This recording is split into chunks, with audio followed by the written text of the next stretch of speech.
जय श्री गणेश दोस्तों। हमारी आज की कहानी का नाम है कमियां। कहानी अच्छी लगे तो प्लीज चैनल को सब्सक्राइब कर लीजिएगा। अब शुरू करते हैं कहानी।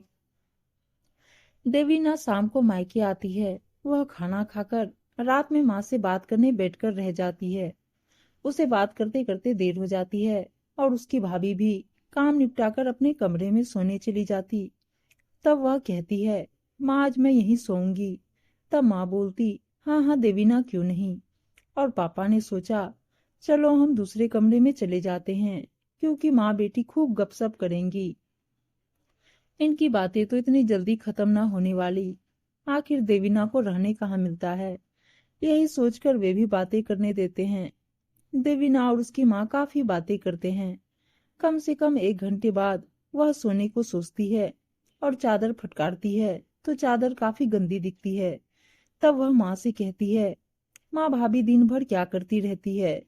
देखो तो चादर कितनी गंदी है। माँ हमसे तो इसमें ना सोया जाएगा। उनसे नहीं कहती हो क्या, हर हफ्ते चादर धुलाई किया करे।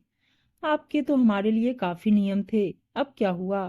तब उसकी माँ उर्मिला जी कहती है, अरे हमारी सेवा करती, घर का सबका ख्याल रखती है तो क्या कम है जो तू कमी निकाल रही है। चल चादर फटकार ले या अलमारी से दूसरा चादर निकाल कर बिछा ले। देवीना जैसे तैसे चादर फटकारने लगती तो बिस्तर के नीचे काफी सामान मिलता है। तब भी उसे शिकायत रहती है कि हर सामान की एक जगह होती है। वो कहती, माँ भाभी से कहा करो, हर सामान जगह पर रखा करो। जैसे तैसे वह चादर फटकार करके सो जाती है। इस तरह वह सुबह देर से उठती है तो उसे ही झाड़ू लगाना पड़ता है। तब पलंग के नीचे से ढेर सारा कचरा निकालकर देवीना भाभी को दिखाती है। भाभी ये क्या है। तब उसकी भाभी नीलम कहती, दीदी एक तो बैठक रूम है और साथ ही यहाँ सबका बैठना उठना ज्यादा होता है, इसलिए ज्यादा गंदा होता है। क्यों भाभी, पलंग के नीचे भी झाड़ू लगा लो तो इतना कचरा हो कैसे। दीदी क्या मतलब आपका, मैं ठीक से सफाई नहीं करती हूँ। तभी उसके भैया और पापा भी आ जाते हैं। तब उनकी बात सुनते हैं तो भैया कहता, देखो दीदी, तुम यहाँ हमेशा नहीं रहती तो मीन में क्यों। इससे उसे बुरा लगता है। तब वह बोलती, अरे वाह भैया, बहुत खूब, क्या तरफदारी कर रहे हो भाभी की। तब माँ भी कहती है, क्यों बात को बढ़ा रही हो देवीना, इसके बाद और बुरा लगता है। तब वह कचरा सुपा में रखकर पापा को दिखाने लगती है तो उसके पापा को लगता है वाकई बहुत सारा कचरा है। तो कहने लगते, मधु देखो तो, इतना कचरा कैसे। तुम तो रोज झाड़ू लगाती हो ना, तो फिर कैसे। तब उसकी सास बोलने लगती, सब बैठे रहते हैं तो सामने सामने झाड़ू लग जाती है। और फिर नीलम के पास एक ही काम नहीं होता, उसके पास दूसरे काम भी होते हैं। तब देवीना बिस्तर के नीचे से कागज, पॉलिथीन, रुमाल, दवाई की स्लिप भी निकालकर दिखाने लगती है। तब उसका भाई अजय कहता, तुम यहाँ माँ से मिलने आई हो या नीलम की कमी निकालने आई है। तुम क्या चाहती हो, घर में सुख शांति न रहे, रोज और सासों जैसी माँ नीलम को ताने देती रहे। तब देवीना कहती है, भैया तुम बीच में ना बोलो तो अच्छा है। तब भैया कहता, कैसे ना बोलूं, एक तो नीलम दिन रात काम में लगी रहती है, अकेले जिम्मेदारी उठा रही है, और तुम 2 दिन के लिए आकर घर की शांति भंग कर रही हो। अगर माँ कुछ नहीं बोलती तो तुम आग में घी क्यों डाल रही हो, तुम्हें क्या मिलेगा। तब वो कहती, क्यों माँ, हमारे लिए बहुत अनुशासन थे, तुम हर काम समय से कराती थी।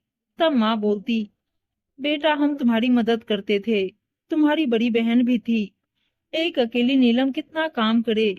तभी गुस्से में देवीना कहती, माँ अब तुम भी पक्ष ले रही हो। तब पापा कहते, देवीना बेटा, तुम हमारे घर आग में घी मत डालो। तुम 2 दिन के लिए आई हो, खुशी खुशी आई हो, प्रेम से रहो और चली जाओ। तुम्हें इस घर के मामले में बोलने का हक नहीं है, और खासकर जिससे कि झगड़े की स्थिति निर्मित हो। इस तरह पापा की बात सुनकर देवीना को बहुत बुरा लगता है। तो कहती, हाँ अब पराई हो गई हूँ इसलिए कह रहे हैं। तब पापा उसे समझाते हैं, बेटा जिससे घर में कलह हो ऐसी बात ही क्यों करो।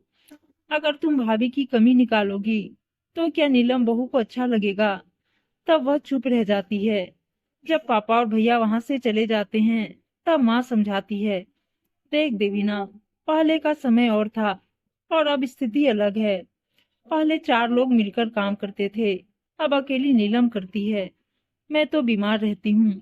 अगर तेरे यहाँ भी सास और जेठानी साथ न दे तो अकेले तू क्या कर पाएगी? नहीं ना, तो क्यों आग में घी डालने का काम करती है? ना पापा के क्रोध को बढ़ा, ना ही भाई के क्रोध को। तुझे क्या मिलेगा? तेरे प्रति भाई का सम्मान न रहे, क्या ये अच्छा है? तू क्या चाहती? तुझे भाभी कभी सम्मान से न देखे, क्या ये सही होगा? ये तू मत बोला कर। तब वह समझ जाती है और माँ से कहती, हाँ माँ, मुझे इतनी दखलंदाजी नहीं करनी चाहिए। कुछ ज्यादा ही मैंने इस बात को बढ़ा दिया, मुझे माफ कर दो। माँ मुस्कुराते हुए उसके सिर पर हाथ रख देती है। इस तरह वह खुशी खुशी 2 दिन रहकर अपने ससुराल चली जाती है। उम्मीद है दोस्तों कहानी अच्छी लगी होगी, और अच्छी अच्छी कहानियां सुनने के लिए चैनल को सब्सक्राइब और वीडियो को लाइक शेयर जरूर कर दीजिएगा। धन्यवाद दोस्तों।